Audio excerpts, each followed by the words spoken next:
Shalom anak-anak kelas 5 dan anak-anak kelas 6. Bagaimana kabarnya hari ini? Ibu Ayu harap kita semua tetap sehat dan tetap semangat untuk belajar online dari rumah. Nah, anak-anak, hari ini alangkah baiknya jika kita merenungkan firman Tuhan terlebih dahulu sebelum kita melakukan segala aktivitas kita. Oleh karena itu, sebelum berdevosi, siapkan hati dan pikiranmu agar saat mendengarkan firman Tuhan, hati dan pikiran kita bisa tenang dan damai. Jangan lupa untuk menyiapkan buku jurnal devosi dan Alkitab ya. Selamat merenungkan firman Tuhan. Oke, anak-anak, sebelum kita memulai pembelajaran kita hari ini, kita harus devosi dulu ya. Nah, sebelum mendengarkan firman Tuhan, mari kita berdoa terlebih dahulu. Ibu yang akan memimpin kita di dalam doa. Mari kita berdoa. Tuhan Yesus, terima kasih untuk pagi hari ini kami dapat merenungkan dan mendengarkan sebagian dari firman Tuhan. Kiranya Tuhanlah yang memberikan kami konsentrasi penuh agar kami bisa mendengarkan firman Tuhan dengan baik. Hati dan pikiran kami tertuju hanya untuk firman ini saja. Di dalam nama Tuhan Yesus kami telah berdoa. Haleluya. Amin. Oke, sekarang mari bersama-sama buka Alkitabnya dari Kejadian 39 ayat 1 sampai 6 ya. Di bawah judul perikop Yusuf di rumah Potifar. Ya, oke. Ibu Ayu akan baca, silakan kamu ikuti dari tempat kamu masing-masing. Kejadian 39 ayat 1 sampai 6, Yusuf di rumah Potifar. Adapun Yusuf telah dibawa ke Mesir dan di Potifar seorang Mesir, pegawai istana Firaun, kepala pengawal raja, membeli dia dari tangan orang Ismail yang telah membawa dia ke situ.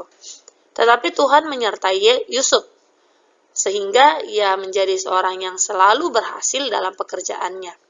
Maka tinggallah ia di rumah tuannya, orang Mesir itu. Setelah dilihat oleh tuannya bahwa Yusuf disertai Tuhan, dan bahwa Tuhan membuat berhasil segala sesuatu yang dikerjakannya, maka Yusuf mendapat kasih tuannya, dan ia boleh melayani dia. Kepada Yusuf diberikannya kuasa atas rumahnya, dan segala miliknya diserahkannya pada kekuasaan Yusuf. Sejak ia memberikan kuasa dalam rumahnya dan atas segala miliknya kepada Yusuf, Tuhan memberkati rumah orang Mesir itu karena Yusuf, sehingga berkat Tuhan ada atas segala miliknya, baik yang di rumah maupun yang di ladang. Segala miliknya diserahkannya kepada kekuasaan Yusuf, dan dengan bantuan Yusuf, ia tidak usah lagi mengatur apa-apapun selain dari makanannya sendiri. Adapun Yusuf itu manis sikapnya dan elok parasnya. Demikian firman Tuhan. Nah, anak-anak, di dalam kitab Kejadian 39 ini ya, tadi kita cuma baca sampai di ayat ke-6 ya. Di kitab Kejadian 39 ini kalau anak-anak baca secara keseluruhan, banyak kisah ya yang terjadi di situ yang mencobai Yusuf ya. Nah, untuk devosi di hari ini, Ibu memberikan judul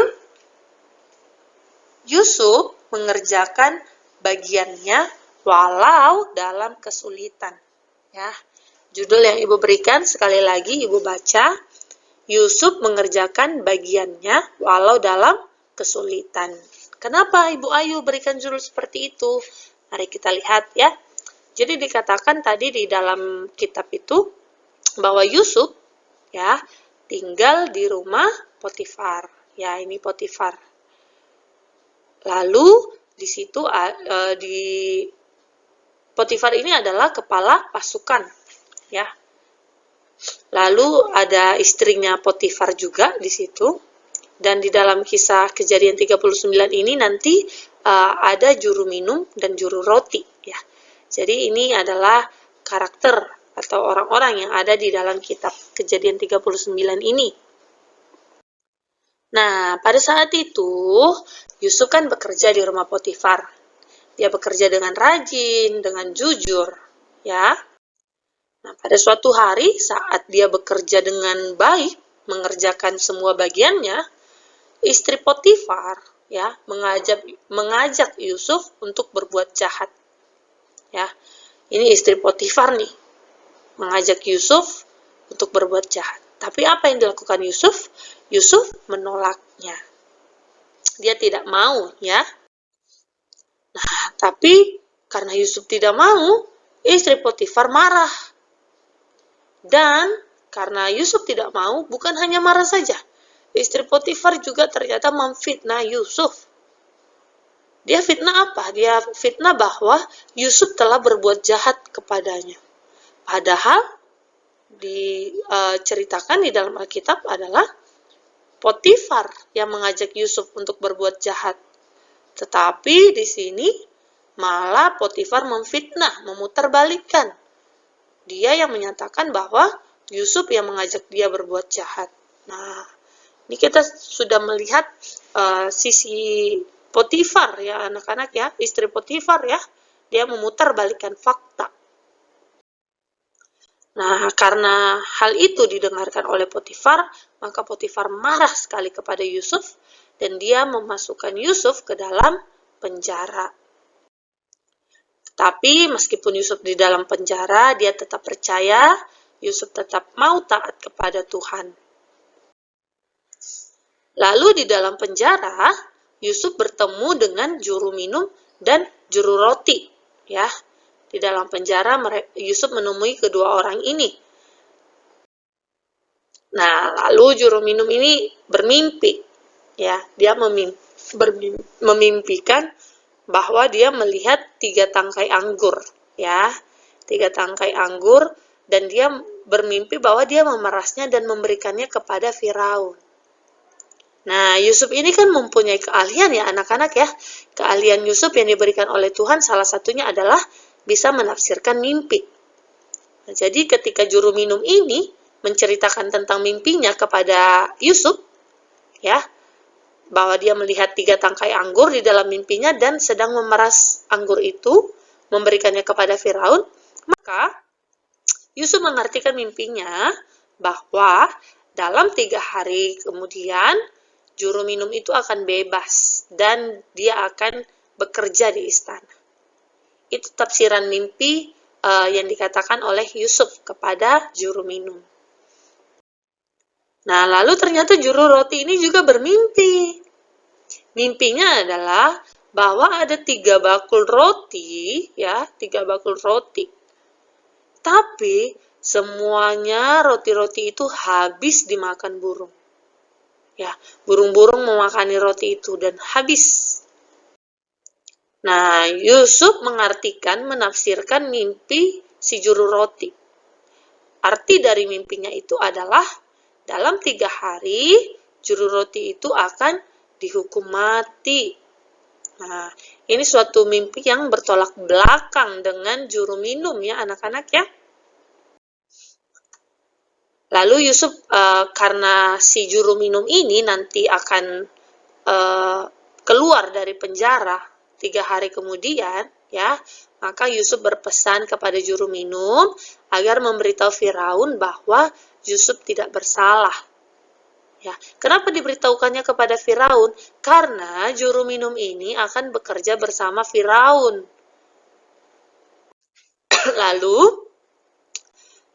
ketika juru minum ini sudah keluar dari penjara, hal yang terjadi adalah juru minum ini lupa untuk memberitahukan pesan Yusuf kepada Firaun. Nah, tetapi walaupun Yusuf masih dalam hal kesulitan, masih dalam pergumulan, Yusuf tetap setia dan taat kepada Tuhan. Oke, nah anak-anak, dari firman Tuhan hari ini, ya kita sudah mendengarkan kisah di mana saat Yusuf mengalami keterpurukannya. Ibu memberikan pertanyaan, coba kamu jawab ya. Meskipun dijual sebagai budak, ya. Jadi Yusuf itu dijual untuk jadi budak ya di rumah Potifar ya.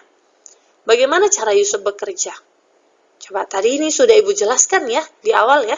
Yusuf bekerja dengan seperti apa? Coba kamu jawab ya. Oke, pertanyaan refleksi nih. Refleksi dari firman Tuhan hari ini ya. Tadi kita sudah mendengarkan cerita saat Potifar, istri Potifar memutarbalikkan fakta. Ya, istri Potifar berbohong. Dia menyatakan bahwa Yusuf mengajak dia untuk berbuat jahat, padahal kenyataannya si istri Potifar lah yang mengajak Yusuf untuk berbuat jahat. Ya, tapi meskipun demikian, meskipun Yusuf di penjara, ya, dia tetap mau percaya, imannya masih tetap kepada Tuhan, dan dia masih mau tetap taat kepada Tuhan. Jadi dari devosi kita pada hari ini, kita bisa berefleksi bersama-sama bahwa iman dan tanggung jawab kita berjalan bersamaan. Kita bertanggung jawab itu adalah bagian kita. Untuk kita bertanggung jawab itu adalah hal yang harus kita lakukan. Dan Allah akan mengerjakan semua hasil yang telah kita lakukan sesuai dengan kehendak Allah dan rencana Allah. Ya, tugas kita adalah bekerja dengan bertanggung jawab, mengerjakan segala sesuatu di dunia ini dengan bertanggung jawab.